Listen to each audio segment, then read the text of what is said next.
Nabi Daud merupakan satu dari sekian banyak nabi utusan Allah. Ia memiliki banyak anak, salah satunya yaitu Nabi Sulaiman alaihi salam.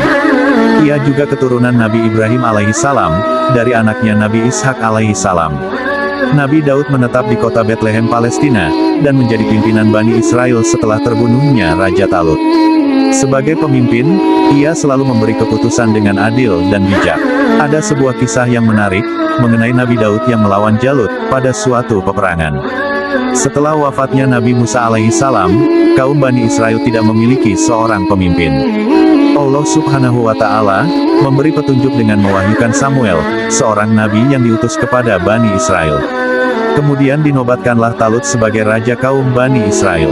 Raja Talut menyusun kekuatan militer, dengan mengumpulkan para pemuda, dan orang-orang yang masih kuat, untuk menjadi tentara.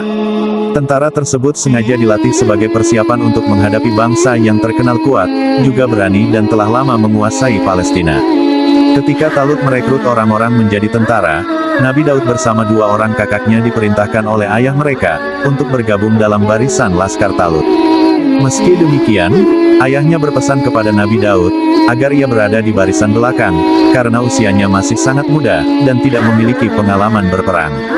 Talut memuji kedisiplinan bala tentaranya, apakah mereka mengikuti komandonya sebagai raja. Dalam ujian tersebut sebagian besar pasukan tidak mengikuti perintahnya.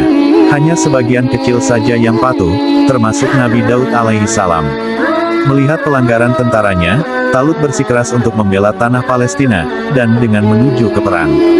Ia hanya bisa mengandalkan sebagian kecil rombongannya. Tibalah di medan perang, dan berhadapan dengan pasukan musuh. Banyak dari rombongan Talut ketakutan, karena melihat lawan mereka yang bertubuh kuat, dan juga bertubuh besar dilengkapi peralatan perang lengkap. Tentara musuh dipimpin oleh panglima bernama Jalut yang terkenal berani, terlatih, dan tidak pernah kalah dalam peperangan. Setiap orang yang bertarung dengan pasti akan terbunuh. Dikatakan bahwa rombongan yang Jalut bawa, pada kala itu sebanyak 8.000 orang, sementara pasukan Raja Talut hanya 300 orang, diantaranya Nabi Daud alaihi salam. Timbul rasa takut dan kecil hati di kubu Talut. Sebagian golongan kecil yang setia pada Talut tak gentar menghadapi Jalut dan tentaranya.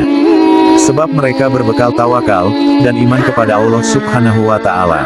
Mereka bersedia mati untuk berjuang, dan merampas kembali rumah serta tanah mereka.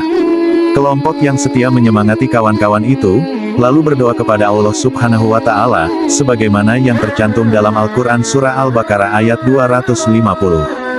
Ketika mereka maju melawan Jalut dan bala tentaranya, mereka berdoa, "Ya Tuhan kami, tuangkanlah kesabaran atas diri kami, dan kokohkanlah pendirian kami, dan tolonglah kami terhadap orang-orang kafir." Pertempuran dimulai, Panglima Jalut dengan baju besinya keluar barisan, dan menantang pasukan Talut. Dengan mengajak bertanding satu lawan satu. Namun, tidak seorang pun dari tentara Bani Israel yang keluar. Jalut mengejek dan menghina rombongan Talut. Pasukan Bani Israel ketakutan dan bimbang menghadapi Jalut. Mendengar kesombongan Jalut, Nabi Daud lupa akan pesan ayahnya, agar tidak ikut berperang dalam barisan depan. Beliau menawarkan diri dan meminta izin kepada Raja Talut untuk melawan Jalut. Talut merasa berat dan ragu-ragu, belum lagi Nabi Daud hanyalah seorang penggembala kambing, yang bertubuh kecil dan bukan seorang prajurit. Nabi Daud kemudian berkata kepadanya, "Janganlah engkau terpengaruh oleh usia muda dan keadaan fisikku. Aku tahu, engkau ragu-ragu dan khawatir untuk melepaskan aku melawan Jalut. Ingatlah, bahwa yang menentukan kemenangan dalam pertarungan, bukanlah hanya kekuatan fisik dan kebesaran badan belaka, yang lebih penting adalah keteguhan hati, keuletan bertempur, iman, dan kepercayaan kepada Allah subhanahu wa ta'ala yang menentukan hidup mati bagi seorang hambanya." Akhirnya Talut memberikan izin kepada Nabi Daud alaihi salam, dan memberikan pedang, topi, baja, dan zirah, baju besi kepadanya. Namun, beliau enggan untuk memakainya karena alasan berat dan belum terbiasa menggunakannya. Nabi Daud tidak memiliki pengalaman perang, bahkan tidak punya pedang. Ia hanya membawa sebuah tongkat, beberapa buah batu kerikil, dan sebuah katapel untuk melemparkan batu-batu itu. Melihat itu, Raja Talut berkata kepada beliau, "Bagaimana engkau dapat bertarung dengan hanya bersenjatakan tongkat?" ketapel, dan batu-batu melawan Jalut yang bersenjatakan pedang, panah, dan pakaian perang yang lengkap. Nabi Daud menjawab, Tuhan yang telah melindungiku. Taring singa, dan kuku beruang juga akan melindungiku dari sabetan pedang dan panah Jalut yang durhaka itu. Beliau keluar dari barisan Bani Israel, dan berjalan menuju Jalut. Melihat Nabi Daud yang hanya seorang pemuda, dan tidak bersenjatakan pedang, tidak mengenakan topi baja dan sirah. Jalut berkata, untuk apa tongkat yang engkau bawa itu? Untuk mengejar anjing atau untuk memukul anak-anak yang sebaya dengan engkau? Di mana pedang dan sirahmu? Rupanya engkau sudah bosan hidup dan ingin mati, padahal engkau masih muda. Engkau belum merasakan suka dukanya kehidupan. Engkau masih harus banyak belajar dari pengalaman. Majulah engkau ke sini, aku akan habiskan nyawamu dalam sekejap mata. Dagingmu akan kujadikan makanan yang lezat bagi binatang-binatang di darat dan burung-burung di udara. Nabi Daud alaihi salam menjawab, engkau boleh bangga dengan sirah dan topi bajamu.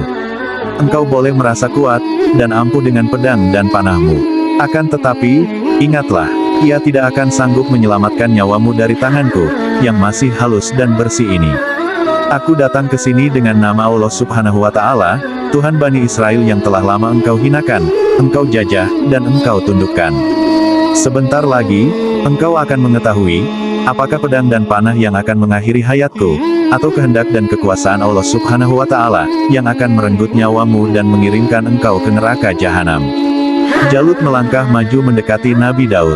Sebelum sempat mendekat, Nabi Daud segera melemparkan batu dengan ketapel tepat ke arah kening Jalut. Darah mengalir deras dari kepala Jalut hingga menutupi kedua matanya.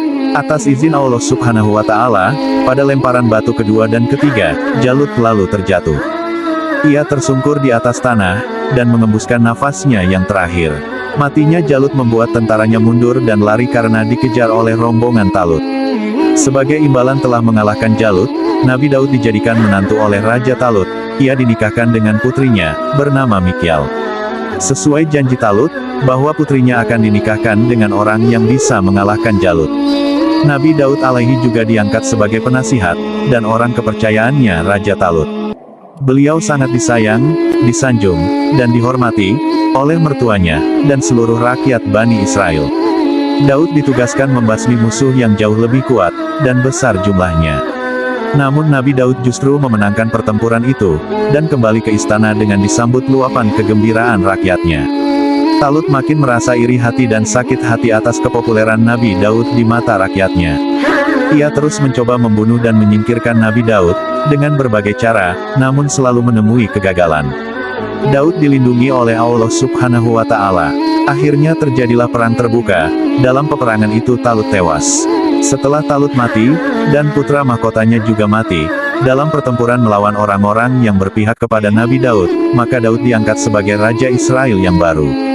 Setelah menjadi raja, Nabi Daud alaihi salam kemudian menjadikan Baitul Maqdis Yerusalem sebagai ibu kota kerajaannya.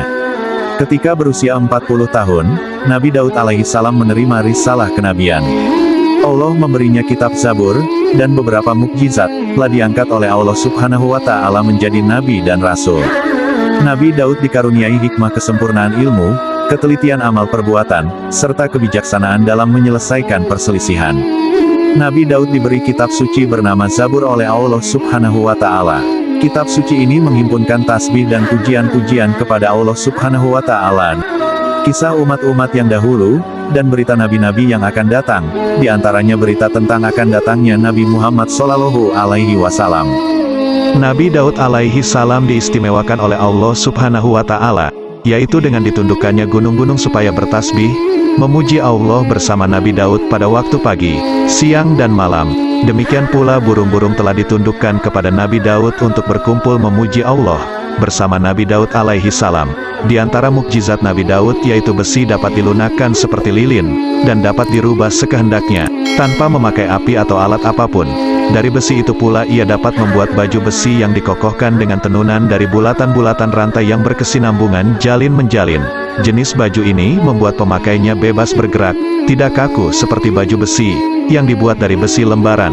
Nabi Daud juga dikaruniai suara yang sangat merdu sekali.